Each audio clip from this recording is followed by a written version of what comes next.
बिस्मिल्लाहिर्रहमानिर्रहीम। Welcome back to pre physics. Halliday Resnick and Walker का chapter number 24 problem number 37 है। What is the magnitude of electric field at a point. ये point given है, उसके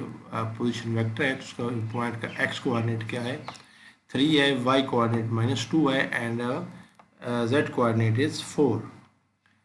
and it is in meters. If the electric potential in the region is, और electric potential region में है वो है 2xy z square, यानी it is a function of x y and z। तो क्वेश्चन ये है, it is in volts, and question ये है कि हमने इलेक्ट्रिक फील्ड की मैग्नीट्यूड निकालनी है। तरीका वो ये जो पहले हम कर चुके हैं, हम इसका पोटेंशियल ग्रेडियंट फाइंड करेंगे और फिर हम उसको क्या करेंगे, उसकी मैग्नीट्यूड निकाल लेंगे formula with using the formula for the magnitude of A vector quantity. तो गिवन डाटा में ये है कि मेरे पास ये आर गिवन है पोजीशन वेक्टर उस पॉइंट का, और वी गिवन है, और हमें पता है कि इलेक्ट्रिक फील्ड बराबर होती है potential gradient minus negative potential gradient mean minus partial V over partial X I minus partial V over partial Y J minus partial V over partial Z कि यानी हमने एक्स वाई और Z के लिहाज से जो वी गिवन है उसका डिफरेंशिएट डेरिवेटिव लेना है। जब एक्स के लिहाज से लेंगे तो वाई और जेड का कांस्टेंट होंगे, जब वाई के लिहाज से लेंगे एक्स और जेड कांस्टेंट होंगे, जब जेड के लिहाज से लेंगे तो एक्स और वाई क्या होंगे, को हम एज ए कांस्टेंट ट्रीट करेंगे, ठीक है, और माइनस भी साथ में आएगा। तो अब देखें, ये हमारे पास v हमारे पास गिवन है 2xy स्क्वायर। हमने इसको पहले जब x के लिहाज से या y के लिहाज से z से करेंगे तो 2 तो कांस्टेंट है, हम ये 2 -2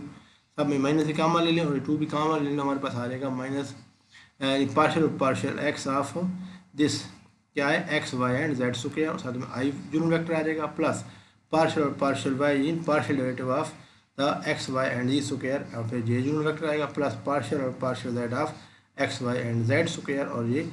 के यूनिट वेक्टर आ जाएगा। तो हम इसको डेरिवेटिव लेते हैं, -2 तो बाहर है, एज इट इज आ गया। अब देखें इसको हम एक्स के लिहाज से हम डिफ्रेंशिएट करेंगे तो वाई और जेड स्क्वायर कांस्टेंट है, वो बाहर आ जाएगा, एक्स का डेरिवेटिव एक्स के लिहाज से क्या आ जाएगा 1, तो 1 लिखने की जरूरत नहीं, हमारे पास आंसर क्या आ जाएगा वाई इंटू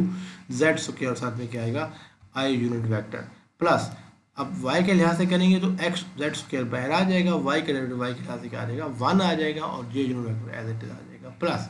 जब हम z के लिहाज से करेंगे तो x और y तो बाहर आ गया, अब z स्क्वायर का डेरिवेटिव z के लिहाज से क्या आ जाएगा 2z, तो 2z हमने 2 शुरू में लिख लिया और z ये लिख लिया, सब k यूनिट वेक्टर। अब हमने इलेक्ट्रिक फील्ड निकालनी है, पॉइंट गिवन है ये, उसका x कोऑर्डिनेट क्या है +3, y -2 है, और x क्या है z क्या है 4 है, तो x और y की जगह ये वैल्यू पुट करेंगे हम, हमारे पास क्या आ जाएगा -2 बाहर आ गया, यहाँ पर y की जगह -2, z की जगह 4, और स्क्वायर ऊपर पहले से है, आई यूनिट वेक्टर आ जाएगा, प्लस x की जगह 3 और y की z की जगह 4, और स्क्वायर ऊपर आ जाएगा, j यूनिट वेक्टर आ जाएगा, प्लस 2 x की जगह 3, y की जगह -2, z की जगह 4, तो हमारे पास ये बन जाएगा = 64। देखिए इसको कैसे करेंगे, 4 4 16, 16 2 32, और ये -32 है, माइनस प्लस हो जाएगा, 232 को 2 से मल्टीप्लाई करेंगे क्या आएगा 64 आ जाएगा। अब ये माइनस प्लस माइनस 2 3 6, और 4 स्क्वायर 16 होगा, 6 16 96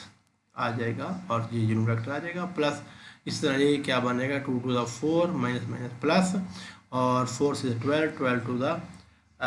24 24 4 96, तो आ जाएगा 96 के। ये हमारे पास यूनिट वेक्टर नोटेशन में इलेक्ट्रिक फील्ड है, उसकी मैग्नीट्यूड निकालनी है। किसी भी वेक्टर की जो मैग्नीट्यूड बराबर होती है वो X component square plus Y component square plus Z component square whole under root. तो हमें एक्स कंपोनेंट क्या है 64 स्क्वायर आ जाएगा, वाई कंपोनेंट क्या है -96 स्क्वायर आ जाएगा, प्लस जेड कंपोनेंट क्या है 96, तो 96 स्क्वायर आ जाएगा। इन सब को हम स्क्वायर लेंगे, अंडर रूट निकालेंगे तो आंसर आ जाएगा मैग्नीट्यूड ऑफ = 150.09, और यूनिट क्या आ जाएगा न्यूटन पर कूलम, जहाँ हम इसको राउंड ऑफ करके 150 न्यूटन पर कूलम कर लेंगे। तो गिवन